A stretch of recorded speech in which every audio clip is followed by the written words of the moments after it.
And now we want to hear from the Honorable Sharif Street, who is our senator from the 3rd District. And just before he comes, y'all need to hear this. Just before he comes, 18 representatives out of 203.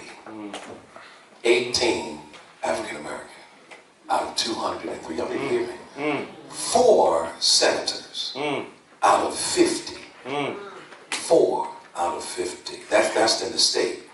That's in the state. I'll give you the U.S. numbers later. But change needs to come to Pennsylvania. Yes, it does. Change needs to come to Pennsylvania. And the change agent is about to come to this dais right now. Won't you receive the Honorable Sharif Street? I want to thank Pastor Edwards, and I want to thank all of the members of clergy who were here for all the work you've done. Black Church really set the foundation for all black political organizing and all black political community organizing, period, and has helped many other movements. So we thank you, members of clergy, elected officials that are here. I know a couple of my colleagues in the General Assembly from the House of Representatives. I think all folks are doing. I want to thank Lisa and the work of the Pennsylvania Black Caucus of the Democratic Party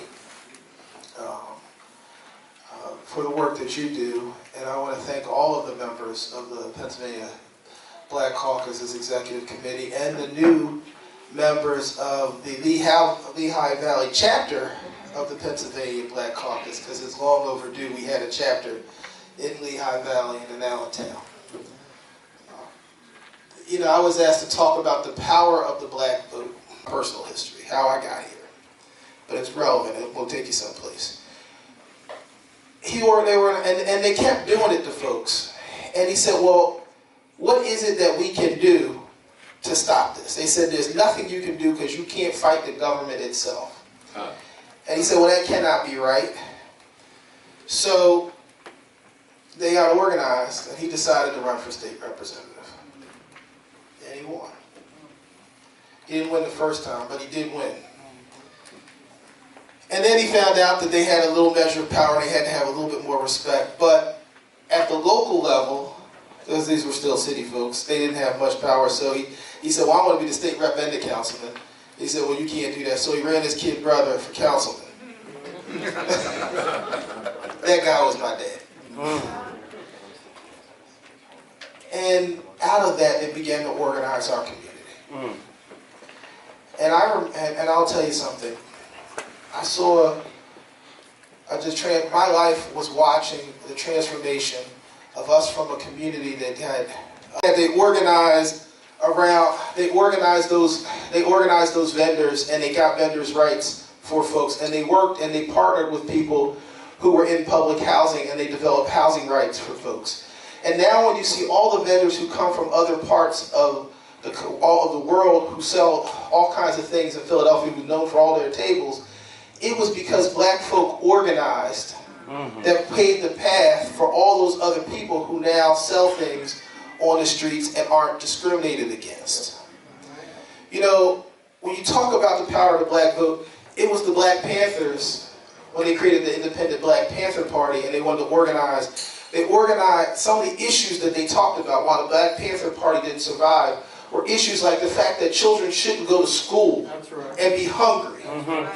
And our school lunch program and the school breakfast program was initiated originally by the Black Panther Party and was later adopted by the Democratic Party. And that's why children across this country who are low income, whether they be black, white, Asian, Latino, or any other race or religion, are able to eat lunch during the day. It was because black folks had gotten organized and stood up for the issues that they cared about. There you go. Right. And it was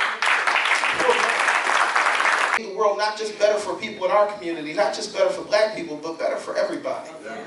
Consistently, when we fought for what we know we need in our communities, we've improved America and improved the quality of life for everybody. Black people fought against, you know, when America started, for a long time in America, the only people that were voting were land-owning white men, right? And the black community's quest for the right to vote and demands by fighting and blood, bleeding and dying in the Civil War that we would have the right to vote. The 15th Amendment that was adopted granted equal voting. Barack Obama talked about universal health care for everyone. But when you grow up in the black experience and you've seen people denied the access to health care, then you understand how devastating it can be to people, and you don't wish that for anyone. Excuse me if I sound a little technical before he went into politics. But make is a term that means to create, it means to alter. Great is a term that sounds pretty innocuous. Everyone wants like something that's great. You like things that are great, and so do you. But what you believe to be great and what you believe to be great may not be the same thing.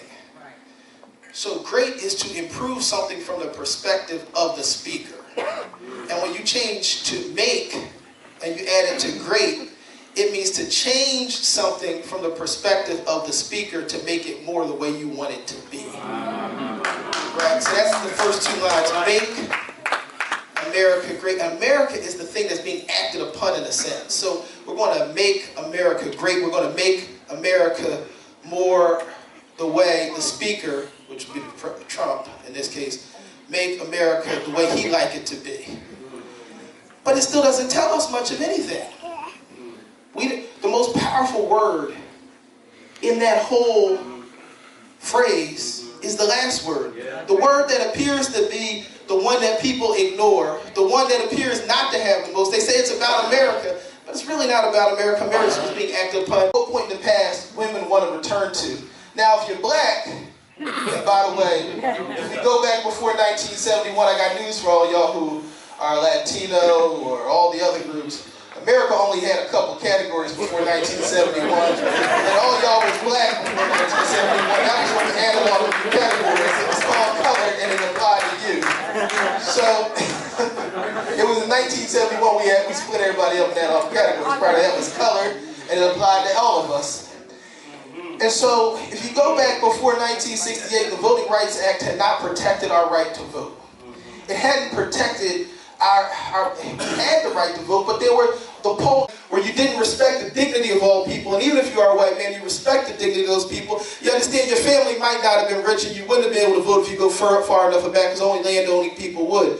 So when you say it's offensive, you should break down what's meant by that is you want to deprive people of their basic rights in this country, and you want to roll back the changes that we fought for. And I'm telling you, the power of the black vote is because the black vote has been the impetus for that social change that has moved this country forward. And we can never go backward. We must always go forward, and the power of the black vote moves us forward in this country. And by so doing, we're going to make it better. Not just for black folks, but we're going to make it better for everybody. No matter what the color of your skin, what your religion, where you were born, what country, whether you were born abroad or you were born here, no matter how long you've been here, no matter how much money your parents make, the power of the black vote is to call to the consciousness of this country, to allow us to understand that all men are created equal, and that the words that were written in the Constitution, even if they didn't apply to people at that time, they apply to us now, and they must apply always to more people in the future. And we never take people's rights away from them. We only add rights to people. That's what it's about. That's what our vote is about. Our vote is to inspire all people that no matter what circumstances you come from and how this country looks at you right now, understand the country viewed us as slaves and didn't believe we were worth anything. Said we were just 3/5 of a man, not a human being without value, sold as property. And yet today, we lead some of the greatest corporations. A black man has led this country, and we have done things that have benefited all people. So no matter how bad people are looking at you, our vote tells people that you can achieve, and that there is a place for you in this country if we work for it.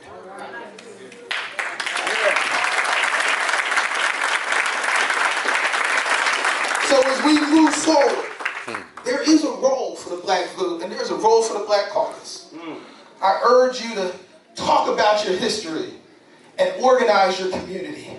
And as you do that, I assure you, others will join you in your cause, and every last one of us is endowed with certain unalienable rights, which include life, liberty, and the pursuit of happiness for us all. God bless you.